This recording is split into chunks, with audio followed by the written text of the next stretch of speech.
Chair. We have been around the state the last few days, but before that I got a chance to really sit down with Jennifer Horn and get to know her and know her love for this party and more importantly for the state and this country. We were out at the Republican National Committee meeting earlier in the year, and Reince Priebus, the RNC chair, actually grew up about 15 miles down the road from me to the one direction. Ironically, Paul Ryan grew up about 15 miles down the road from the other direction. Must have been something in the water in the 80s. Oh, actually, funny story about Paul. You get a kick out of this. Paul and I both flipped hamburgers as kids at McDonald's. My first job was washing dishes, and then I moved up to flipping hamburgers at McDonald's. The only difference was I was in Dillon, a small town. He was in Janesville. Honest to God truth, Paul's manager told him he had to flip hamburgers in the back because he didn't have the interpersonal skills to work the front cash register. So you see him kidding about that. It's a true story. But I think about being here in this state and being joined today. My wife, Toinette, First Lady of Wisconsin, is with us as well today.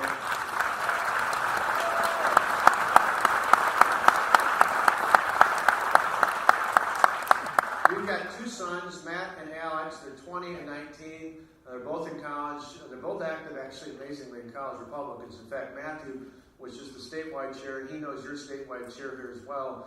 And so we're thrilled as we go around the country when we see, it's kind of fun to see people who know your kids, not just yourself. So we're real proud of Matt and Alex, and they're probably going to make a point. They twisted our arms to figure out a way to maybe take part of the semester off next year and next fall and come to New Hampshire and come around the country and talk to young people like themselves. Because they're real proud of the fact that in our state, in the last election, when I was the #1 target in the country, at least one of the network exit polls showed that amongst 18 to 24-year-olds, we went 49 to 48%. So how about that? We got that message out.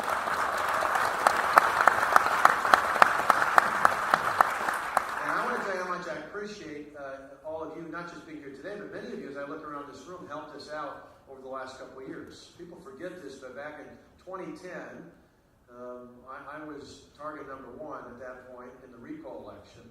And so many people across this country reached out here in New Hampshire and elsewhere and made a $20 or $25 donation. Or a lot of people actually literally at home reached out and went online and made phone calls for us.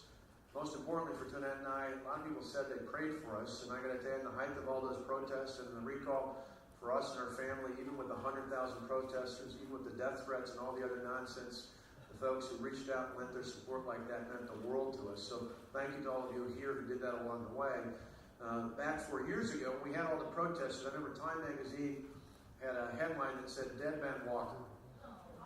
They didn't think I was going to get past the recall, let alone be reelected. And we knew that our reforms would work. We just needed enough time to prove it. In fact, I remember our polls were so bad about this point in the spring of 2011 that they thought, there was no way we could win. And yet, two things happened. By that fall, when our kids and all the other kids who went to public schools went back to school, the schools that had used our reforms found that their schools were the same or better. And then in December, when property tax bills came out, and after a dozen years of property taxes going way up, property taxes in our state actually went down. I'm proud to say today, in my state, property taxes are lower today than they were 4 years ago when I started. How about that for a turnaround?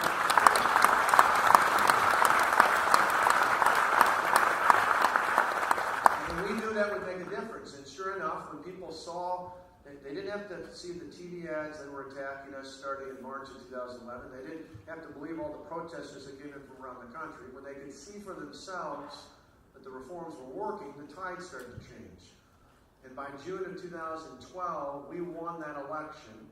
In June of that year, with a higher percentage of the vote, with more actual votes cast than we had in November of 2010, 2 years earlier. That shows the results matter, right?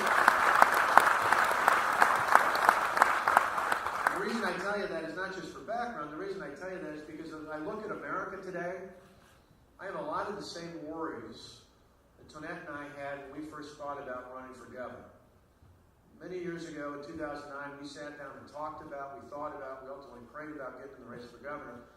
And we knew it would be tough, because in our state, we haven't carried the state for Republicans since 1984. This is when I was in high school and I still had a full head of hair, so it's a long time ago. But when I think back to that, back to those days, early in 2009, we knew it would be tough in our state to run and win. But we knew we had to. Because we were worried for our sons who were then in high school that they were going to grow up in a state, well, that wasn't as great as the state we grew up in. And I got to tell you, as a parent, that's just unacceptable. And so we got an election. We won that battle. I got to tell you, it was all the better because when we faced all the grief that we did 4 years ago at this time, it was worth it because if it had just been about a title or a position, we might have backed down. But because we knew it was about our sons, Matt and Alex, and all the other sons and daughters like them and those yet to be born, we knew it was worth standing up and fighting for. We knew that even though those groups, it's like the book that was held up here a moment ago, the title of that book is called Unintimidated, because we knew the tactics they were using in our state are like the tactics they use around the country. They seek to intimidate. Instead of intimidating us, it reminded us exactly who elected us and the job they elected us to do. And from that point forward, we never lost focus of what we were intended to do. And that's what we need more of in America today.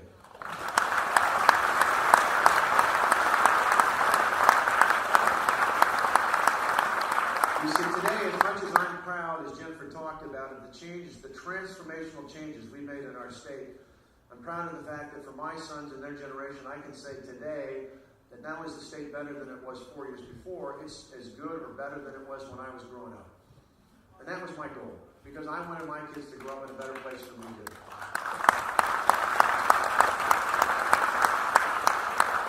But I got to tell you, again, as a parent today, I'm worried. I'm worried for our country. I'm worried about my sons and your sons and daughters, my nieces and your nieces and nephews and grandsons and granddaughters. I'm worried that we're headed down that same path that worried me years ago in my own state. But I'm an optimist. So I'm not just worried, I have optimism that if we can put the kind of leadership in place in this country that we have done in my state and many of my neighboring states, where common sense leaders stood up 4 years ago and said, we're going to change things, we're going to make them better. We're going to lead in a way that's common sense, Republican, conservative principles. We're going to enact those in a way that make our states better, and we have. I believe we can do the same thing in America. Let me give you 3 examples. When I look at this country, I think there's a clear contrast out there, particularly when it comes to growth. You listen to the President of the United States, particularly when he gave his State of the Union address, and he talked a lot. I tried to listen to him and see, as an American first, I hope for the best. But I hear a president, and I hear many of his allies, like Hillary Clinton and others out there, who I think believe that you grow the economy in Washington. And think about last year, there was a report that showed that 6 of the top 10 wealthiest counties in America aren't in New York or California or Florida or Texas. You know where they're at? In and around Washington. In and around Washington. That says to me, they think you grow the economy of Washington. I believe in America, we believe, the vast majority of the rest of us from outside of Washington, which, by the way, I call 68 square miles surrounded by reality. That's what Washington is. The rest of us who live in reality understand we grow the economy in cities and towns and villages all across this great country. That people create jobs, not the government. It's about time we have leaders that want to help the people and start creating jobs.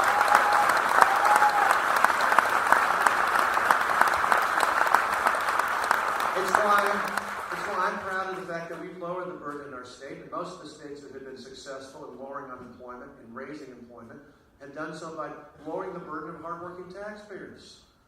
Now, sometimes people in my state who don't always agree with me question why my obsession with lowering taxes. We've lowered them $2 billion on individuals, on employers, and on property in our state. And you say, why are you so obsessed with lowering the tax burden? I said, I have a simple way of explaining this. Tonette knows this. On February 6th last month, Tonette and I celebrated our 22nd wedding anniversary. She's probably amazed that she hung with me that long, but particularly after the last 4 years. But I made a critical mistake not long after we were married. I went to Kohl's department stores and I bought something at the price it was marked at. Right?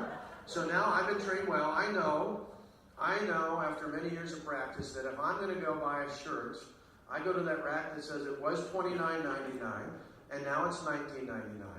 And then I get the Sunday insert out with a little scratch off, and I take it up to the cash register along with my Kohl's credit card. And then I take the mailer that we get, because we shop there a lot, and sometimes it's 15 or 20%, and if we're really lucky, it's 30%, right on? We're really lucky. We get the 30% off.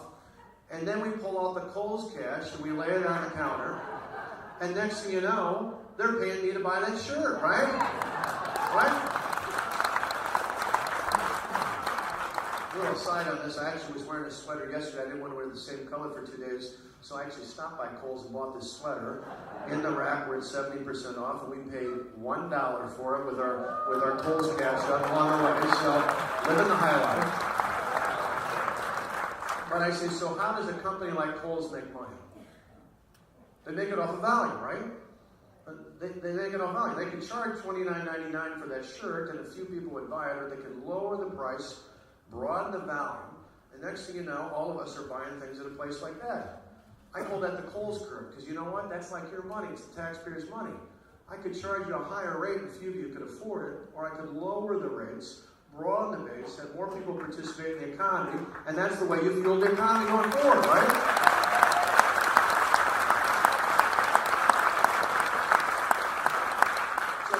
Growth, which we need to do more of, and that means doing things like repealing Obamacare and actually having an energy policy and doing all the things that fuel this economy going forward. But in addition to growth, there's reform. And think about the contrast here. You know, this president and his allies tend to measure success in government by how many people are dependent on the government, by how many people are on Medicaid and food stamps and unemployment.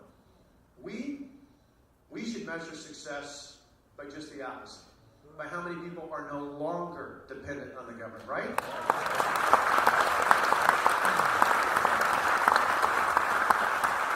We understand that true freedom and prosperity doesn't come from the mighty hand of the government.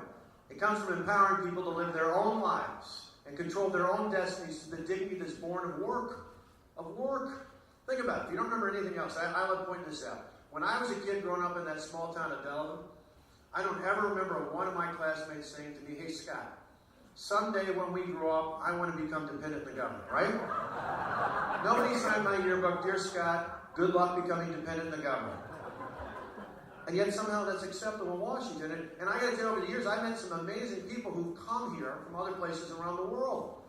Some really amazing people. And I wish my kids would hear their stories more often, because to a person, the ones that I have met who've been successful small business owners today are people who tell me the reason they came here was not to become dependent on the government.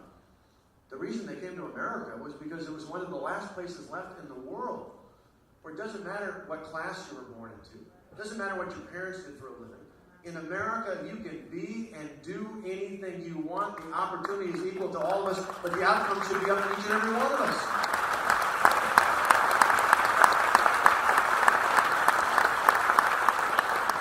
That's something I learned a long time ago. You know, my father was a preacher. My mom was a secretary part-time, raised my brother and I.